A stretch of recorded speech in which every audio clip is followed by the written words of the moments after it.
చాణక్యుడు చెప్పిన మాటలు నేటికీ ప్రసక్తమైనవి. ఎల్లప్పుడూ సత్యానికి దగ్గరగా ఉంటాయి. అందుకే చాణక్యుడి మాటలకు నేటికీ అంత ప్రాముఖ్యత ఉంది. కొన్ని సందర్భాలలో ఆనాటి మాటలు ఈ కాలానికి సరిపడవని మనకు అనిపిస్తుంది. కాని చాణక్యుడి మాటలను అలా కొట్టి పారేయరు. చాణక్యుడు కేవలం డబ్బు గురించి మాత్రమే మాట్లాడలేదు, కుటుంబ జీవితం గురించి కూడా మాట్లాడాడు. చాణక్యుడు ఒక అబ్బాయి ఎలాంటి అమ్మాయిని పెళ్లి చేసుకోకూడదో వివరంగా చెప్పాడు. స్త్రీకి అందం మాత్రమే సరిపోతుందనేది అపోహ మాత్రమే. చూడగానే ఎవరైనా ఆకర్షణీయంగా కనిపిస్తారు. కాని అలాంటి వ్యక్తిని పెళ్లి చేసుకుంటే మాత్రం సుఖంగా ఉండలేరు. ఇంగితజ్ఞానం లేని వ్యక్తిని పెళ్లి చేసుకుంటే వారితో జీవితం గడపడం కష్టం. స్త్రీ అందంగా ఉండటమే కాకుండా తెలివిగా కూడా ఉండాలి. కొంతమంది స్త్రీలు చాలా ప్రమాదకరమైనవారు. ఎప్పుడూ తన స్వార్థం కోసం అబద్ధాలు చెబుతారు.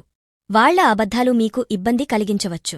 అలాగే ఆమె చాలా అబద్ధాలు చెబుతుందని మీకు తెలిస్తే మీరు ఆమెను నమ్మరు.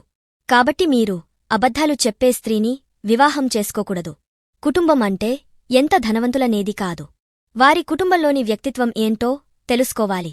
వారి గురించి ఆ ఊరి జనాలకు తెలియాలి. దాని గురించి విచారించి ఒక అమ్మాయిని తీసుకురావాలి. ఒక అమ్మాయి మంచి కుటుంబం నుండి వచ్చినట్లయితే ఇంటిని ఎలా నిర్వహించాలో ఆమెకు తెలుసు. తన కుటుంబం గురించి ఆమెకు మంచి పేరు రాకపోతే ఆమె పెళ్లి చేసుకున్న ఇంటికి పెద్ద తలనొప్పిగా మారవచ్చు.